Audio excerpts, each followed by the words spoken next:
আলোচনা আর সমালোচনার মধ্যে দিয়ে শেষ হয়েছে বিপিএল মিউজিক ফেস্টের ঢাকা পর্ব। মিরপুর শেরেবাংলা স্টেডিয়ামকে সুরের মূর্ছনায় ভাসিয়েছেন পাকিস্তানি সঙ্গীতশিল্পী রাহাত ফতেহ আলী খান। মঞ্চে ছিলেন দেশের শিল্পী রাফা এবং তার দল অ্যাভয়েড রাফা।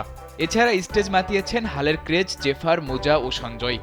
তবে এখনও বাকি আছে সিলেট ও চট্টগ্রামের কনসার্ট। দেশের অন্যতম ভেন্যু সিলেটেও হবে সঙ্গীতের উৎসব।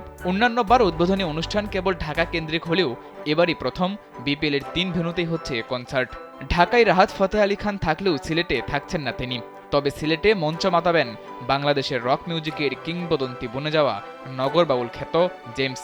তার সঙ্গে থাকবেন আসিফ আকবর। পাশাপাশি ঢাকার মতো সিলেটেও পারফর্ম করবেন মুজা ও সঞ্জয়। স্যান্ডেলিনা সো, রূপচর্চায় আভিজাত্য। বিসিবি ইতোমধ্যে প্রকাশ করেছে টিকিটের মূল্য। জানা গেছে সর্বনিম্ন 500 টাকায় উপভোগ করা যাবে এই কনসার্ট। এছাড়া সিলভার ক্যাটাগরিতে 1500 টাকা আর প্লাটিনাম ক্যাটাগরির টিকিটের মূল্য ধরা হয়েছে 4000 টাকা। সিলেট জেলা স্টেডিয়ামে আয়োজিত হবে এই মিউজিক ফেস্ট।